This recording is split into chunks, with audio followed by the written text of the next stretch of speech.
Hello, Kavan from the akhi&saltfish digital network here, and I just wanted to check in with you before you start this episode. So, a great episode.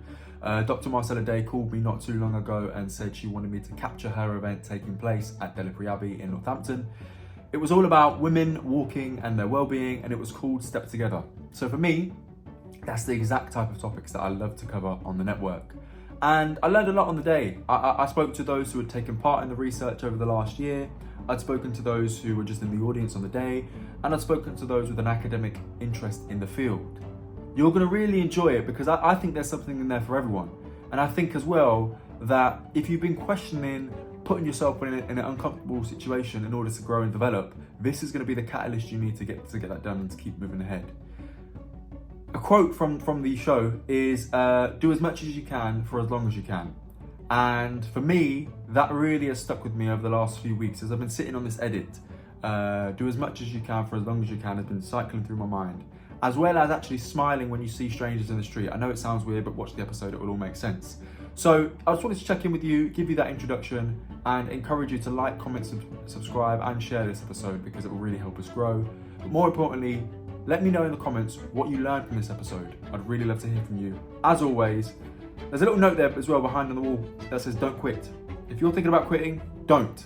Step together with your peers, with the community, whatever the weather, and get stuck in. Cheers, take care, see you at the next one. Kavan. But I was just saying to your sister, the healing of walking and some of the conversations, we were hearing in there, incredible. It's unbelievable. And I was even thinking about like the comparison of it with the swimming thing as well. It's just like, there's something about nature and getting out. Mm-hmm. And I tell you what, actually, I'm very glad we're having this conversation. This is very serendipitous because when we spoke, you talked about being a runner. Yeah. And I said I'm not a runner. I'm more of a cycler, a cyclist. Since then, bagged a 5K. Wow. Honestly, those conversations that I tell myself around not being a runner, I think we're running, right? Yeah. Let's just keep it running. Yeah, so, it's hard. Hello and welcome to the Step Together podcast. You're joined by me, Kavan, and now you see a few special guests right next to me. We're joined by Catherine Joy White, author of This Thread of Gold, and your sister. Yeah, my sister. Hi, I'm Laura White. Laura White, thanks for joining me. Honestly, actress extraordinaire. Yes, come on. Star of Doctor. Tell the people. Star of Doctor. So I am Laura. I'm an actress, and I also work in mental health and wellbeing in the creative arts. So I sort of support different shows doing mental health, wellbeing, and equality and diversity work. I love that. And welcome, by the way, welcome. Thank you. Thanks for joining me.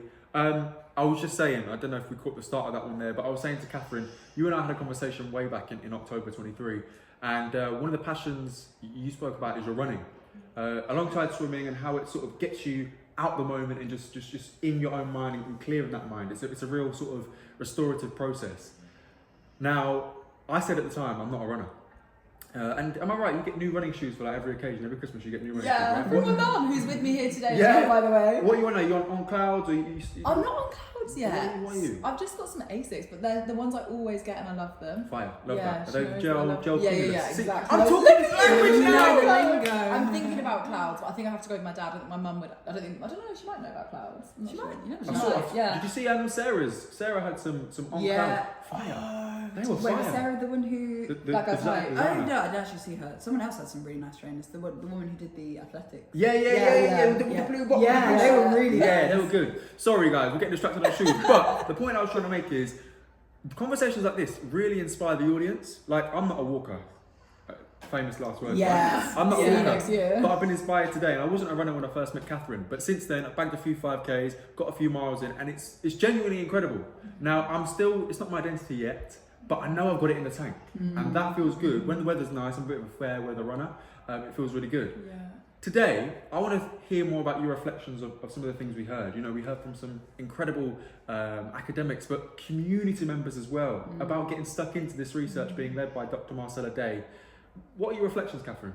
Well, I think it's exactly what you just said. So a lot of the women we heard from today were probably over the age of 40 or 50, I would say, the majority of them. And I think the common thread that all of them spoke about was, I never thought I could be this person that would be out there exercising. Even though a lot of them said, I've always loved the great outdoors, I've loved nature, but it didn't feel like a space that was accessible. And it's something about, and it's exactly what you just said about running, you know, we talk ourselves out of things, but it's so amazing to see the power of community. And I think seeing how all it takes is like, so Sarah from Black Girls Hike has now begun like leading these hikes, and she's bringing in these people who always said they wouldn't do it. It's somehow seeing people and knowing that there's someone who can kind of guide you through it, make you feel safe, and then you find yourself going it alone. I just found it so moving. I was crying. I was just sat listening and crying.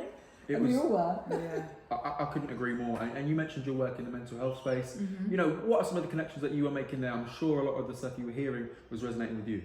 Yeah, I think that, well, I'm a big advocate. I'm actually doing a Black Girls Hike in August, which I'm so excited for. I'm going to Norway, which I'm kind of terrified about, because I think it's actually going to be really hard. But I'm a huge advocate for just like getting yourself up and outside, and how that can be so transformative for your mental health, no matter what you're kind of dealing with. But just for daily, like keeping on top of your well-being, to just get yourself up, get yourself out, be in nature, how grounding it can be. Lots of people were speaking about that, like how they were noticing things for the first time, like the different shades of the sky. Like that's something that you don't, when you're kind of in this world where we're so digitalized and we're so like inside all the time, we don't pay attention to like nature and how its healing powers, but also just how powerful mindfulness can be, just being present in the moment and noticing what's around you. I couldn't agree more. And I had a conversation once with an academic called Jane Pilcher. She specialises in the sociology of names. Fascinating conversation. But one of the things she spoke about, she's at her best when she's outdoors walking actually. And she said, I don't know why it's called mindfulness, because in an ideal world, I think about nothing. So I like to call it mindlessness. Love that. And she said that, and I thought, wow, it's very true. When we talk about being mindful, really, it's the emptiness, it's the clarity. And that's mindlessness. So take that away with you if you can. And one of the things you mentioned there, one of the ladies, Dorcas, I think her name was, she says, I walk while I still can. Oh, I love that. You know, if you don't use it, you lose it, another lady said. And those are some of the testimonials we were getting. And it made me realise, do you know what? I get a few aches and pains here and there. And sometimes you've got to walk them away. And just using your body to be a healer. As much as we lean on medicine, we lean on all these things, let's lean on our bodies and the great outdoors. And a fascinating phrase was, what was it? The national... What is it? The Natural Health Service. I love that. That was a line. It was so interesting. What did he say? I wrote it down about illness. He said something about it's become about illness and not about. We have to actually have that it's quote. true. It's true. The National Health Service become less of a health service and more of an illness service. And so he said we need to go to the Natural Health Service, which I love because it's about preventative rather than going when we're already falling apart mentally, physically, whatever it is. Yeah, I love that. I love it. So our granddad actually always used to say, as much as I can for as long as I can. That was his catchphrase, and I love that. It's the same thing as what Dorcas said. And that's what I'm going to... So Brittany, my girlfriend, she's behind the camera, and I always wake her up around 5:30, 6 a.m. During the weekdays to go to the gym. And I'm going to use that phrase. We've got to do as much as we can, as long as we can. Sorry, Brittany. We'll see about that. Well, listen, Catherine, Laura, it's been fantastic catching up with you. Thanks so much for joining me today on the Step Together podcast. Stay tuned for more guests and more conversations about what we learned today. Thank you. Thank you for having us. Hello and welcome back to the Step Together podcast. You're joined by me, Kavan, of course. And I want to introduce two people today. I've got Dorcas Francis, who provided a testimonial earlier on what it means to be out and about and involved with Step Together. And I've got Christine Phillip, who I bumped into in the atrium over there. So we said, come on, let's do it. You was in the audience. You heard the testimonials as well as I did. So let's get stuck in. Dorcas. Yes. The viewers here may or may not have heard your testimonial. Okay. So I just wanted to give us a little bite-sized piece of it, really. I don't know if you've got a poem on you. It's fine if you haven't. Oh, could have gone and got it. That's all right. I'll tell you what. While I speak to Christine, do you want to go get it? Yeah, sure. Yeah? Let's do that. Christine, you was in the audience. What did you reflect on as you was in the audience there, hearing all those testimonials and hearing from those great organisations? I just think that there's so much out there for ladies of colour and the beautiful nature that is just on our doorsteps, and it's just making the most of it and actually just taking that confident step and meeting new people and just exploring and getting to know your community. And it's just so inspiring. It just inspires me and makes me smile to see how much work is actually going on behind the scenes that I learnt about today, really. So it's a beautiful thing, really beautiful thing. So I'll definitely get involved in a lot more things around the local area. Now, I've got to ask you a big question. Okay. This is all about stepping together, whatever the weather. It's a lovely day today. It's a lovely day today. You're feeling inspired today. You know, are you going to be there, whatever the weather? I'm going to try my best. Love I that. definitely have. I love to cycle, so I cycle all around. But I'm less likely to do it when it's raining. Though I do it when it's raining. But yeah, as long as it's not torrential, I'll try my best. But I was just speaking to a lady out there, and she said she started doing it in the frosty mornings where there's like ice and the cobwebs, and she says it's absolutely stunning. So definitely something to experience. Well, you know, talking about the weather, welcome back, Dorcas, as well. Talking about the weather, one of the things I was reflecting on is time at primary school, and school in general. When it rained, we didn't go out for playtime. They kept us in, and they said, you know, we'll call it golden time. So actually, some of those barriers that you build in around the weather, and the weather being something that we should avoid, were built in from early. So undoing that, I always tell my family and friends, you know, when it rains, good. I have to reinforce, good, no problem. Because as a child, I was told, whoa, it's raining, don't go outside. So unpicking some of those is a really great thing. And Christine, just a final one with you. You were talking about, you know, it's great to see so much happening around women of colour and getting active. But is that something, or are those activities you were aware of before today's event? Actually, Black Girls That Hike, I'm not familiar with that until today, actually. So I'm definitely going to be exploring that. But no, I honestly don't know much about what goes on in Northamptonshire for women of colour and diverse backgrounds. So I definitely will be doing more research into that. But the Black Girls Who Hike, that's a fantastic opportunity, and they go all over. And the pictures that she was showing us today, I'm just blown away at some of the places they've been to. So yeah, I'm excited. So Dorcas, I don't know about you, but I think we've found the Northamptonshire Black Girls Hike leader. So on that note, I want to talk about Coventry. Yes. So Dorcas, you're from Coventry. I am, yes. My grandparents, when they first arrived in the UK in the late 50s, early 60s, the first place they landed before they got to Northampton was Coventry. So it's got a very, very big Caribbean background, but also diversity generally. It's a very diverse city. Yeah. Yes. So welcome, first of all, to the Step Together podcast. Thank you. And first of all, I just want to thank you as well for your testimonial. Really inspiring, making the journey up here to Northamptonshire, to the beautiful Delapré Abbey that we're in today. It's wonderful.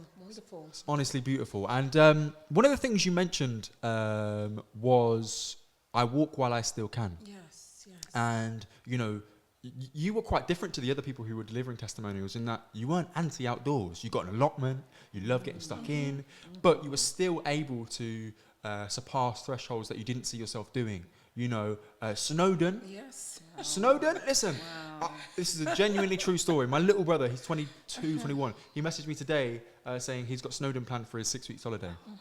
I looked at that and my face was like, seriously, my face was screw up because I thought, I don't even know if I got that in the tank. So good on him and good on you. How was Snowdon? Give us some reflections of that. Snowdon was absolutely a wonderful experience. There's a walking group from Coventry called Steppers.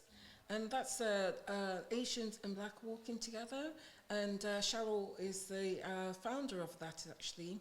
And what she did last year was called Repping in Snowdonia. And so she encouraged people to come with their flags from your country of origin or your T-shirts and stuff. She'd hired mountain guides, so it was a safe event. And we were well prepared for that. And it was a wonderful day out. And also getting to the top as well was quite a challenge. There's places where you have to scramble up, you know, on your hands and knees and stuff. Whoa. But once you got up there, you think, yes, I've done it. And we're at the top. There's got pictures on Facebook where we're there flying the flags, you know. Asians, Black, representing. And I really enjoyed it. That sounds incredible. And I have to ask, what was the weather like? The weather, it was a little bit overcast, but it was dry. Yes. And so you know, someone was watching over you, making sure it was a good time. Absolutely. I love that. And we appreciated that. So Dorcas, one of the things you mentioned during your testimonial was a fantastic poem you read out. And someone shared that with you because basically it reminded them of you. You have an ethos when you walk out and when you get out and amongst the community to smile and say good morning or good afternoon to everybody. Yes. What I want to ask you is, Did that at any point, particularly towards the start, did that feel difficult? Did that feel alien? Did that feel odd to say hello and good morning? No, not at all, because I'm a child of the Caribbean. I was born in Jamaica, and from Caribbean countries, that is the norm. And also within our community is the norm. You don't walk past a black person without saying hello, you know. And so it was actually nice to get back to that. And also I worked abroad as well in Bermuda, which is a beautiful island, and that is their norm as well. So it's nice to actually get back into that, just to greet people, you know, walking with a smile as well. So in essence, saying hello brought you home. Oh, yes, indeed. Oh, that's never thought about it that way. There you go. Tell us more about that poem and how it came to land in your hands. Right, the poem is called Smiling is Infectious. I was down at my allotment. I was speaking to the daughter of one of the guys down there, and we were just talking. My friend and I at the time, we were doing like a lot of the walks along the canal in Coventry and surrounding areas, and we said what we do is we smile and say good morning to people. If they don't respond, to that their choice. We're not going to have an attitude or stuff. But I must say most people responded. And so from that conversation, she actually texted me and said she was really quite inspired by that. And so a couple of weeks later, as I was at the allotment, and her father came and said, oh, Karen had sent something for you. And I said, oh, what is it? And so she'd gone out and she'd found this poem, and she'd written it out in lovely cards with little blingy bits on it. And it said, to Dorcas, I thought of this poem by Spike Milligan when you told me about you and your friend smiling at everyone on your canal walks, which I think is wonderful. Hope you like it. Love, Karen. And the poem reads, smiling is infectious. You catch it like the flu. When someone smiled at me today, I started smiling too. I walked around the corner and someone saw me grin. When he smiled, I realised I'd passed it on to him. I thought about the smile and then realised its worth. A single smile like mine could travel around the earth. So, if you feel a smile begin, don't leave it undetected. Start an epidemic and get the world infected. Which I just thought was lovely. And I keep this on my free time. So what you can't hear, but I can, is some applause right there coming through. Oh. So on the final episode, you will hear some applause. Often, let's give a round of applause in real life, actually. Lovely, love that. Often, I get reminders from behind the camera to smile, right? I can be a bit miserable. But that has brought a smile to my face. That is incredible. And I'm so glad that I was able to witness that today, both in the room there and also capture it on the Step Together podcast. Dorcas, thank you so much for joining me. And Christine, thank you so much. I think you're a testament to the networking you said you wanted to achieve. Look at that. We're all strangers, but we're getting along. We're getting connected. So thank you. And make sure you keep stepping in Coventry with your people. Thank you, Dorcas. It's been great talking to you. Thank you. Hello and welcome back. And I am joined by Professor Corinne Fowler. Have I said that right? You said it perfectly. So thank you for joining me. My name's Kavan. And the Step Together event today has been a real moment for me. Hearing about, women walking and their well-being and some of the real sort of transformational experiences that have happened in our community, on our doorsteps. In my mind, they feel quite new, right? This feels like a new moment. But you've written a book, haven't you, around, is it Our Island's History? It's called Our Island Stories. Our Island Stories. And it's a book of country walks through colonial Britain. Talk to me about that, because we're in the perfect space to have this conversation. We're in the library of Yep. Delapré Abbey. So this is all about history. Delapré Abbey's been here for hundreds of years. So much colonial history here as well. So what did you learn writing that book? And first of all, why are you writing a book like that? I wanted to write a book which went deep into the countryside to explore what kind of colonial stories would come out of different places, different localities. So I did 10 walks through England, Wales and Scotland. Wow. And I explored the colonial histories of things like wool, copper, sugar, opium. And it just kind of, instead of these places having just a local domestic history, you realise pretty quickly that pretty much everywhere you walk is connected to the history of the British Empire in one way or another. And another thing that you realise the more you look into this is that how varied that history is. So I've got a tobacco walk in Cumbria, Wow. I've got a copper walk in Cornwall, I've got a wool walk in Wales, a sugar walk on the island of Jura. And it just goes on and on. It's just a revelation, really.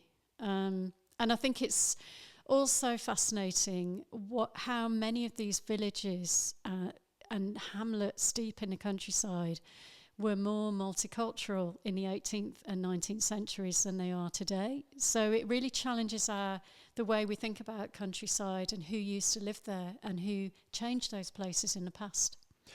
I think that's fascinating because I always love ideas that challenge what we think we know. But I have to ask you, like, why is it that these things they needed to be realized? They needed to be revelations. Why aren't they things that we accept and we know? What is it, do you think, that is hiding these histories from being forefront? I think there are lots of things. First of all, I think that we as a modern generation have forgotten what our predecessors might have known and what would have been obvious to them. So I think it's important to remember that many people tried to make money through the British Empire, and they could be just agricultural labourers, going to be overseers on plantations, really horrible jobs like that, or going to fight for the East India Company, or just going to become sailors or working for the Navy, fighting colonial wars. So at the time, it would have been obvious. It would have been your cousin, your uncle, your brother, or whatever. But I think that not only have we forgotten that, but it's also very sensitive history because there is a lot of violence involved. There's a lot of pain and suffering involved on the part of formerly colonised people, formerly enslaved people. And because of that, it's something we don't really want to look at very much. And so it's been avoided. So where we could have remembered and explored the very, very local rural histories of empire, we've turned away and not looked at them. So I think now is a great moment for opening up the colonial histories of the British countryside again and making them known, talking about them and making it clear to both locals and to visitors to those areas, walkers, in fact. Yeah. I found something really fascinating. I went on a walk around Northampton with Marcella, and it was focusing particularly on sort of the Windrush Black history. But one of the cues Marcella gave all the walkers was look up. Because actually, a lot of the cues, the nods, the signals for a colonial history, and particularly a black history, they are present. They're visible if you just look up. But I found a lot of my visual trajectory, my gaze was just straight ahead or even at the floor, or often at my phone, or, So looking up and seeing some of the timestamps, some of the sort of, nods to who made it, when they made it, and how they made it were really obvious when I looked up. What are some of the signals that you noticed on your walks that actually would help you realise? Well, one of the things I'd recommend is go to a village church. I have yet to go to a village church that doesn't have some reference to empire. It might be in a graveyard where maybe somebody of African heritage is buried. That's pretty common in village churches.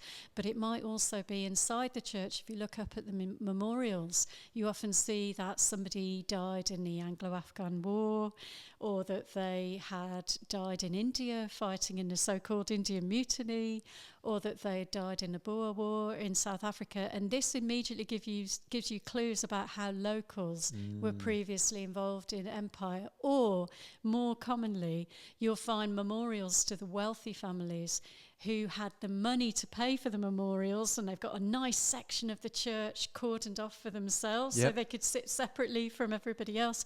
And that family, look at their history, go to the Legacies of British Slave Ownership database, look and see if their names come up there, or look in the East India Company at Home project, see if their names maybe crop up there. And there's lots of ways of finding out. That reminds me, we had a tour of Leicester.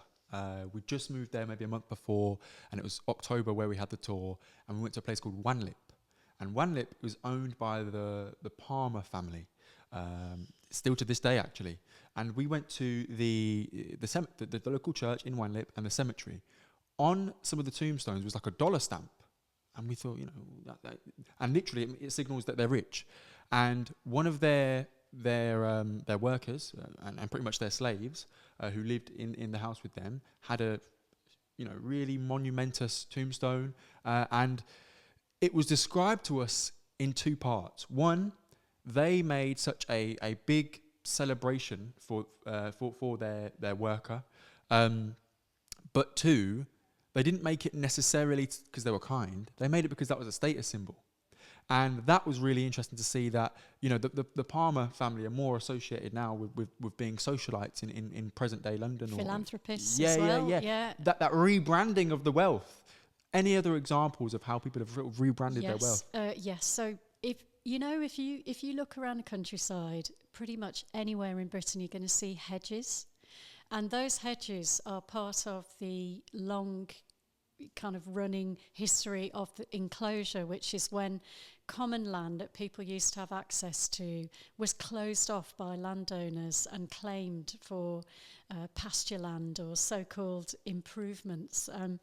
But actually, if you look at the source of the wealth that paid for that enclosure, that actually made people have less access to land, and there was a mass privatisation of land.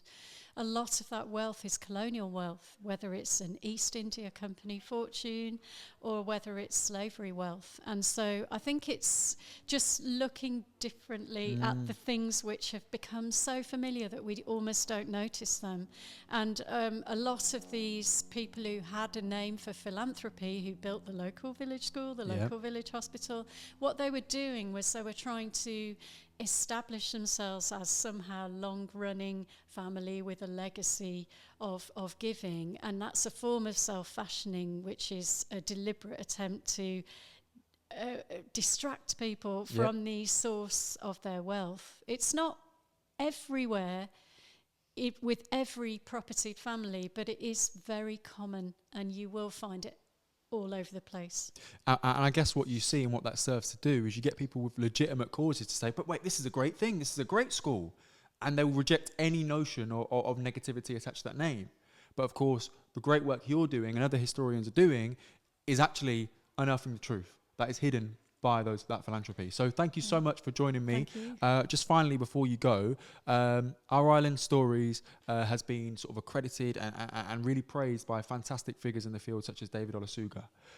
But I read that name and I read, your book, and I recognise that there's no way this would have passed certain circles without some criticism. So I'd like you to sort of talk a little bit more about that if you can, and some of the pushback you may have received, because I'm sure if you're watching this with a bingo card, you can predict some of the pushback that you would have received. So yeah, let's see. Well, as I say, it is very sensitive, and people get quite triggered by you even opening up this subject, because they perceive it as an attack on the countryside, on our way of life, etc., etc. And it can be quite disruptive doing this work, because it means that you have new ways of seeing the things that we thought we knew, like you said. And so when I worked with the National Trust to talk about National Trust houses, connections to empire, and we produced a report about that, there was a massive pushback, and I did get a lot of hate mail and angry letters and things like that, and even threats. But I think that where it was sensible, I did reply to some of that hate mail.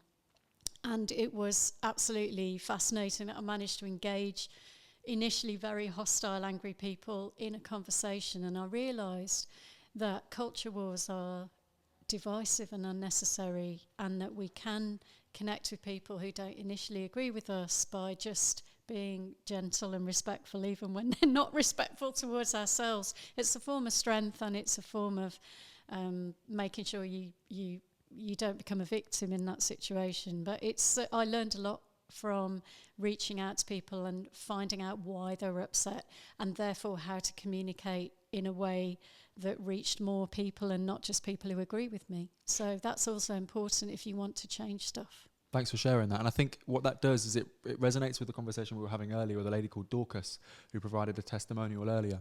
And she said one of her sort of rules of engagement when walking out in Coventry, where she was, is always smiling and saying good morning or good afternoon.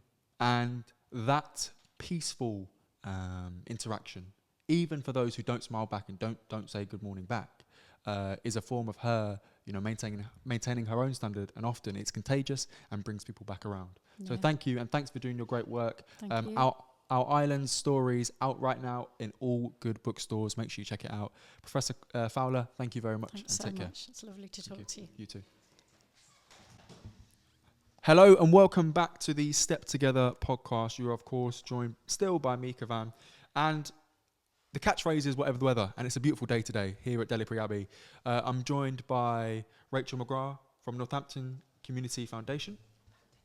Northamptonshire Community Foundation, apologies. It's county-wide. And I'm joined by Natasha.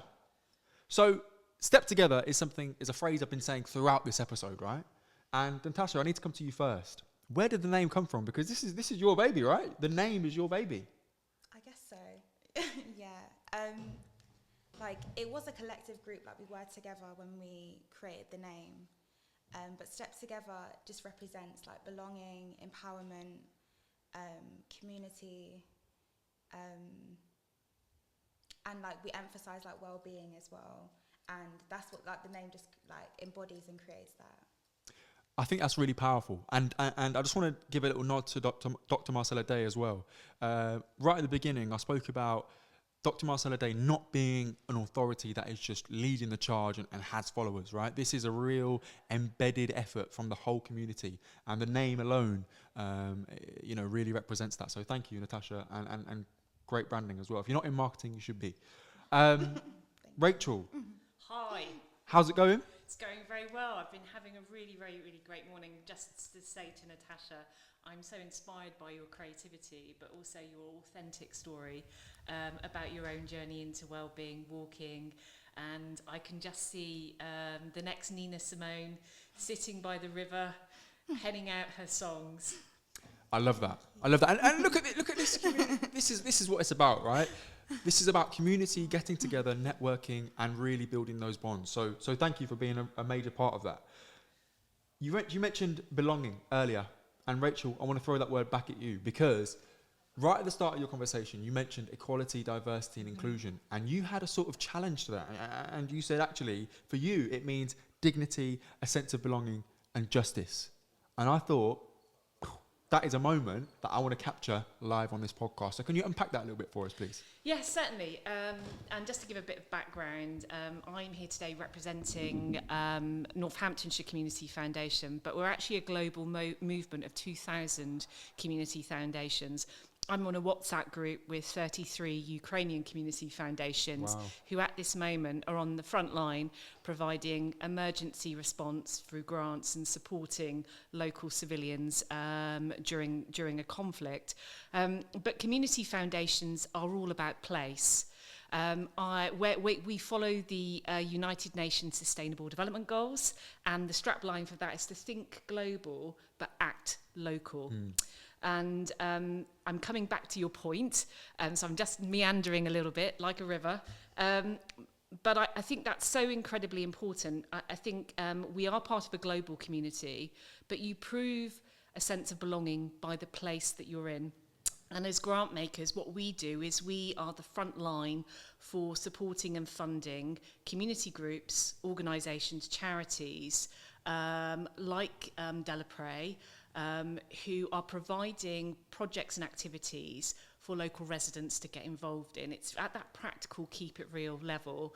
And part of our commitment to that is making sure that we're here for all four corners of the county and for all communities, that we leave no one behind.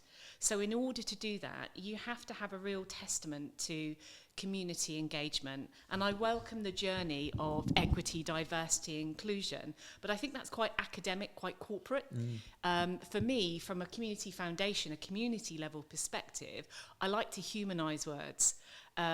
Because everybody can write an EDI policy, make an equality statement. It's how you act on it that matters, and how you make that important as a golden thread throughout your work. So I think that dignity is something that everybody wants. They want dignity.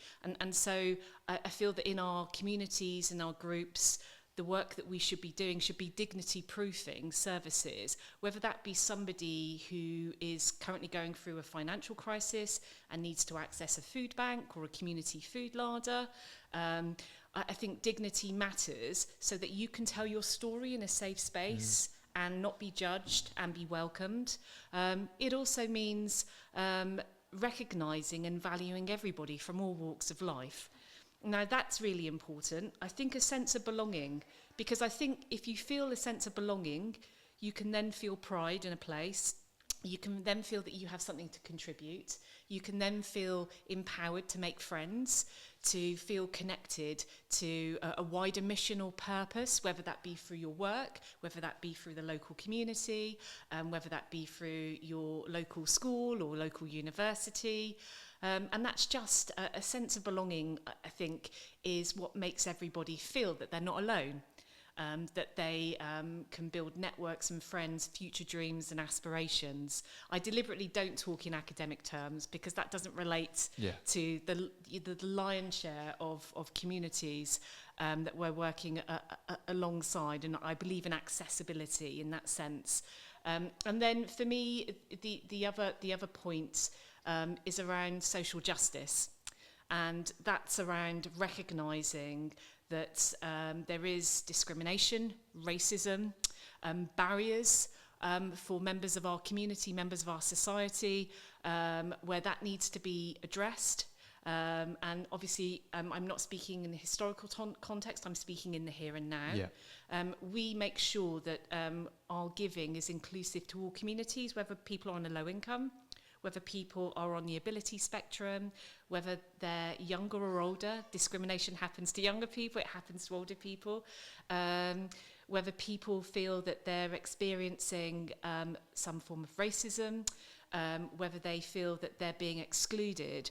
I think community foundations are here to fund community groups that empower the diverse brilliance of our communities in order to make sure that they belong, that they have a sense of dignity, but they can also make a difference. And this is where, on top of that, the importance of partnership and collaboration. And this is where I come back today.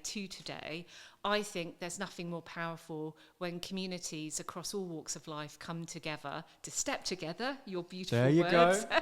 And that's how you break down barriers. That's how you understand people's stories. That's how you get a sense of somebody's passions and dreams. That's how you build a better society, one step at a time, at a place-based level. Thank you. That was incredible to listen to, by the way, and it really, your passion shines through, and the clear sense of direction shines through as well. And I think, no pun intended, but we need direction in communities to say, okay, as a community, where do we want to go and how are we going to get there?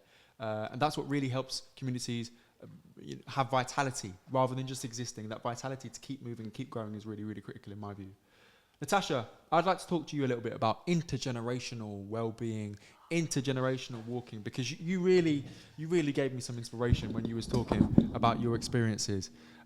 First of all, I want to give you your props, your flowers, for being a leader in your own right, a coordinator in your own right, and talk to me about your experiences in the outdoors. You mentioned meandering earlier, Rachel, and you walk quite often by the rivers in Northamptonshire. What have you learned, and what have they taught you about yourself?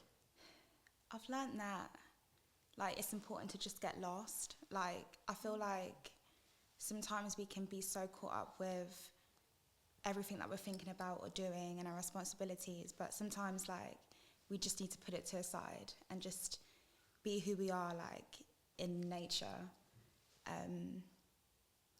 I've been all around, Northampton in terms of, lakes and stuff, but when I was younger, I did used to go by myself quite a lot, because, personally for me, I don't like waiting for people. I like to do things. I'm just like that. But I enjoy doing that. And I've wrote, many songs by, lakes. I've also, performed for the community as well, in a few charities. And it's been such a pleasure because it's what I love to do. Yeah. So when we talk about sort of intergenerational walking, your mum was also a lady who provided a testimonial earlier. I could be wrong here, but I feel like you sort of inspired her to get walking. Is that accurate? Well, she inspired me. She's always inspired me. My mother's an amazing woman, like, everything about her. And even from the time she was younger, like, she used to go to the market. She used to cook for, like, loads of people, so I would say she was always someone that's inspired me, but she always tells me as well, like, oh, you inspire me to be active, go gym, go walking. So there's a bit of both as well, definitely. And your son, the next gen. Yes. You know, you're not walking alone anymore by the canals. No. My son and my partner, like, we go everywhere. We've been to Butterfly Farms. We've been up Yorkshire Hills. Ooh. For a wedding. It was so beautiful. For a wedding? Yeah. Wow. Yeah, even though he was getting pushed in the buggy, so he had the easy life. Yeah. But it's such a joy. It's such a joy being in nature, being with my family, being around loved ones, and especially, like, bringing everything coming together and, yeah, stepping together. Whatever the weather? Whatever the weather. And one thing as well, I note that, you know, with your little boy, I've got a few young nephews myself. I know they're not always the quickest to get their shoes on, to get ready. So now you might have to wait for a few people to get ready. Is that a patience that you've been taught? I'm learning. I'm learning. I love that. Thank you so much for joining me. And Rachel, just a quick note with you, if possible, because I loved your presentation because it was so authentic. And I mean that from a language sense, but visually as well. I can see you put the work in to get to where you are today, to have the validation, the experience, to be able to say what it is you say about your experiences. Two things I want to pick up. One, your inspiration, 1967 Boston Marathon, that. But also, the importance of a selfie.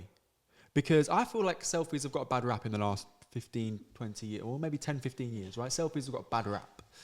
But you had a really great angle on the importance of a selfie that myself and Brittany, we really relate to as new runners. I'm saying runners, new, one foot in front of the others. I'm very average. Myself, so don't worry. So, first of all, 1967.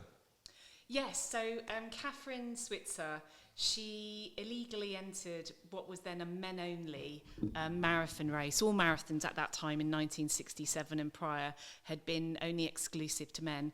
But with the approval of a very supportive ally boyfriend, she entered the race, and it was only realised halfway through the Boston Marathon by some of the race organisers that a woman was racing in it, and they tried to stop her, but then a number of men came forward, including her partner, and stopped those men from blocking her. She became the first woman to complete the Boston Marathon, and then since then set a precedent for there being mixed race races in terms of marathons, half marathons, and now it's the norm. But sometimes you need that pioneer. You need that a person to make that first step and challenge the status quo. And now I'm glad to say that women of all colours, shapes and sizes can run in races. And that just, there's other barriers to be broken down, but that's a starting point. And it's so important that we have those visible champions to start that and break down those barriers. Just in terms of the selfie, I would say that when I first started running with Tawanda and Sue, we wanted to validate our experiences. And I think, self-celebration and also to share that moment with friends and family through social media, which is the norm, but also a self-reward. I must confess, I'm a bit of a kind of, I like to collect the bling from a race, and just celebrate your own achievements. So to be your own self-motivator, if you can take a moment that many years later you might be sharing with your grandchildren, your great-grandchildren, you can actually say, when they say to you, "No, Grandad, I can't believe you ran the London Marathon," you can say, "There's me in my bling with my co-runners," and you've got those memories. So it's capturing memories as well as celebrating your own achievements. I think that's so powerful. And I think one of the things I wanted to bring up, and again, give you your flowers for, was because you're not only capturing your own moments, but you're validating the presence of women in those spaces. And I think we heard from Professor Corinne Fowler how easy it is to rub out certain figures from history. Yeah. So actually, you taking those pictures and sharing them is more important than just your own memento. Yep. But a memento of history, a flag in the sand to say we were here, I was here, we were here, and we had a presence. So thank you for that. I think that's really important. And that's something we have now that they didn't have centuries before. Yeah. So we can validate and authenticate history as it happens now. Yeah. Thank you. And thank you both for joining me on the Step Together podcast. This podcast wouldn't be called what it is without you, Natasha. So thank you. And thanks to the community. And thanks to Northamptonshire Community Foundation for really being underpinning a lot of this community movements that's going on, because a major barrier is finances. And if you want to get in touch with Northamptonshire Community Foundation, they can help you overcome some of those barriers. So thank you, Rachel, for all the great work you're doing. And Natasha, likewise. Thank you very much. Well, we've got a special moment for you right now. We're joined by guest Natasha Martinez, and she's going to sing us a song about the outdoors. So let's get stuck in.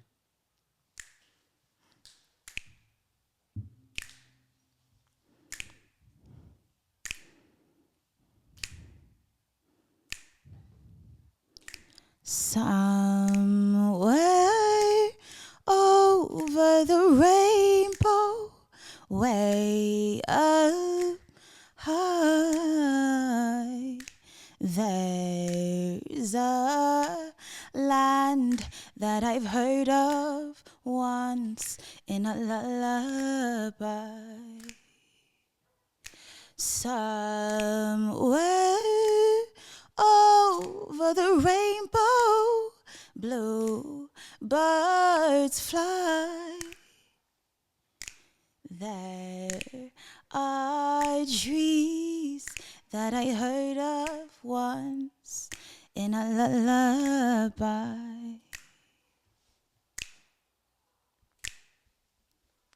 Thank you.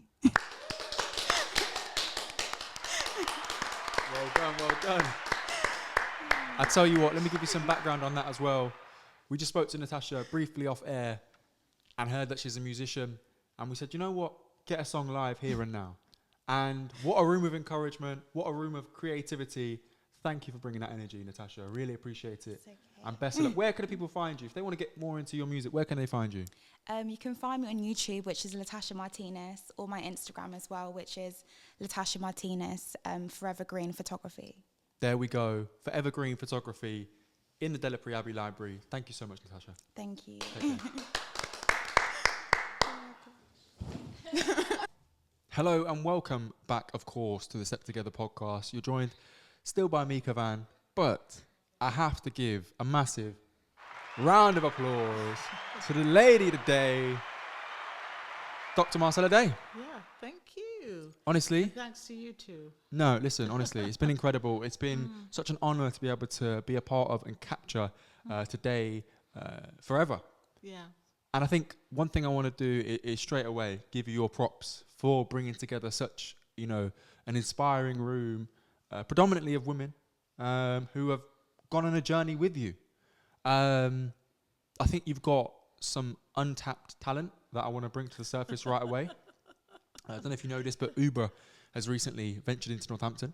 Okay. I think there's a market for you. A few of the ladies who have been on this journey with you referenced you alleviating a barrier for them by Picking them up, dropping them off. There's an Uber business in there for you somewhere, Marcella. I think so. But to be a bit pedantic or boring, it's that was one of the things we thought about when they were saying there's a question when you put in for a grant about the sustainability, what you're going to do to contribute to sustainability. So I said one of the things we could do is to carpool so that we don't all drive.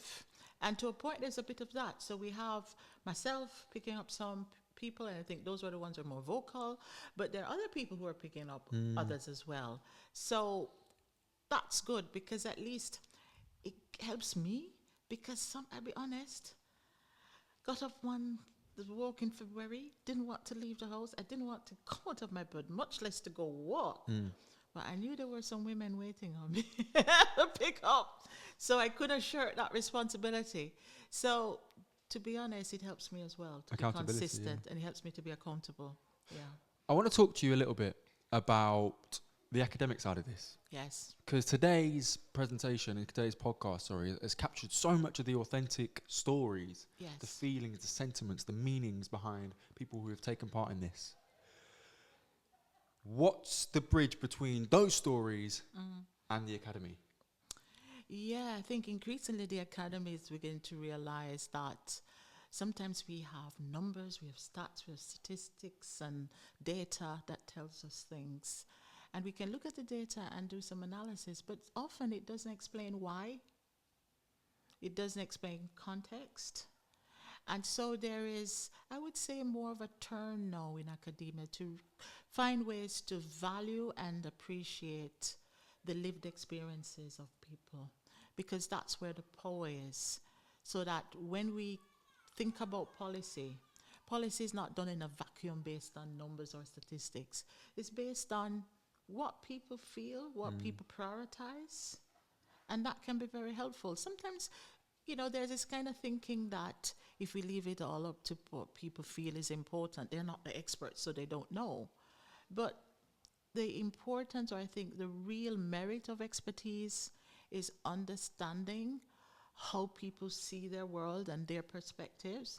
And so then whatever expertise you have feeds or works in collaboration with people's experiences that makes your interventions, your planning, even more appropriate and suitable.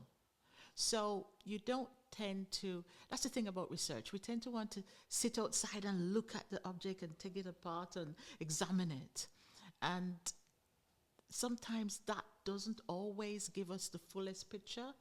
But when you go to people and you say, you tell us about how you coped with this, how you came over that barrier to start walking, what are the material differences you see, it gives us information about what are these basic, the term we tend to use in academia is variables or constructs, so that we understand these constructs. Then when we identify them, we can then move to the next stage to continue to measure them. But we tend to want to start measuring before we know what to measure. So that's the importance of lived experiences. It tells us these things. Okay. So we've been joined by established walking organisations, Women for Women, Black Girls Hike, so on and so forth. Why not just do interviews with them rather than seek to engage in participatory action research? Why choose PAR over an interview, which would get you those sentiments, but I know you're going to argue wouldn't get you as rich sentiments as PAR. But that's true. But even more, the objective, the essential value of PAR is this: it's not just about extracting information from people, but it is also empowering them in the process. So I knew that for every month that somebody went on a walk with me, it wasn't just me hearing their stories. They're benefiting by actually going on the walk. I'm equipping them. So PAR, it's not just about taking, it's also about depositing, it's about empowering, upskilling, equipping. And we heard it from the testimonials where people said, I don't do outdoors. I'm not that kind of a person. And they said, but when I did it, this is how I felt. So that's the difference between just interviewing somebody and say, why are you not going outdoors? What are the barriers? It's actually going out with them, giving them an opportunity to trial it, to see what it is. And then in that sense, at least, even if some may choose not to continue to work, because we've had that. We've had people who have started with us and have not stopped. And it's not that we have failed. Sometimes I want to say, okay, I wish everybody would still keep coming. But at least what I do know is that for those moments when they came, they were given valuable information from which they can make a choice. So you spoke there about empowering and providing agency to those who are in the community to be able to take part and lead. Yes. Sarah Hannah, one of the speakers at today's event, who is a fashion designer for TLC, a Northamptonshire-based sort of sportswear company. She referenced that, one of the benefits of engaging in active work is feeling empowered, but you cannot, is self-love, but you cannot empower others empower yourself without empowering others. Yeah. And it's that reciprocal relationship of empowerment that really brings the value. Yes. Marcella, one of the things, you know, that I think was really strong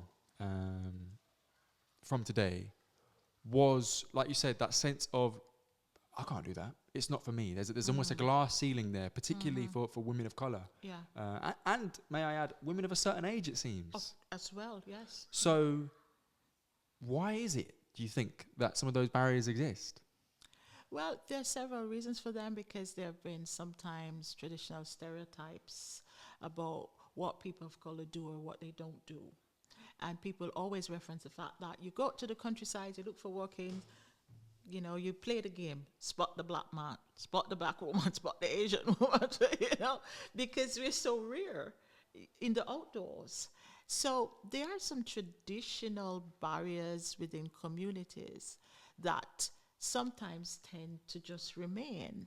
And because before, up to recently, to give credit to the outdoor and countryside agencies, they've been aware of this disparity and they've been concerned about it, because as far as they know, they have a public trust. They're being funded from public funds. So it's important for them to reach all communities and not just some. So they have this concern, and they have reached out to try to find ways to support ethnic minoritized groups to get them out into the open. So I think basically it's getting past the stereotypes that says people of color don't do this, we don't want to enjoy the outdoors at all, it's not part of our culture. And I think one of the things that this research has shown is it's not true, that there is what I would say latent demand, or in some cases pent-up demand. But then if you think about it, it's having to know it's not just about putting out a brochure that doesn't have people of color on it. That's not going to work because they're not represented in our marketing. So it's marketing, and it's not just a tokenistic dropping in one black person on a brochure cover as well, which I tend to see a lot of now to suggest diversity. It's about the planning of the product, the experience, and the services you offer. People of color may need a bit more support in terms of groups. They may need that covering. They may need that encouragement. You have groups like that do go out and reach out to people who just don't do the outdoors, and they help, just like what I'm doing. We organize groups, we encourage them, we provide incentives, we provide that group support so that people become more aware, more provide opportunities and dates that they can plan. But it's deliberate, it's intentional. So I think it's going to take a bit more work in terms of having these kinds of outreach to widen participation, particularly among ethnic minoritized groups. But once the information gets out, surely there's an uptake. And I think in recent years, we're seeing definitely an increase. From my perspective, I don't have exact statistics and data, but just since I started this journey exploring this topic about 2 to 3 years ago, I'm seeing increasingly on social media, if that's anything to go by, quite a number of groups. They're just proliferating, quite a number of groups, perhaps within their ethnic groups, so black groups, wanderers of color, people of color paddle, all sorts of different wonderful names are being created of people going outside there in the outdoors, not just walking, but doing all sorts of different leisure activities within their ethnic groups and also across different ethnic groups. We saw an example today of with Dr. Sarah Njiri, where she did her walking group, and she merged with another group, even though she was Black Girls Hike, then went out with a local community walking group, and there was that allyship. And I think that's what this particular research has shown, the allyship between women who had shared values, women for women, the shared values they had about their faith and their spiritual journey. So they were coming together and doing things. So when we proposed this thing of the walking, even though there were different ethnic groups, there was already that trust. And that facilitated. why we were able to get it going. And I think one of the great things that I took away from Sarah's presentation as well was, so we've spoken about people, those with agreed identities, if you will, and those with different identities. Yeah. But Sarah's presentation focused on her process of finding her identity. Yes. It wasn't defined at the start. Wow. So even if you're watching this and you're listening to this and you think, but I don't fit into any of those groups, walk anyway, because by the end of it, you will find your tribe. You will find your identity. And that may mean starting your own thing, which Northamptonshire Community Foundation can help with.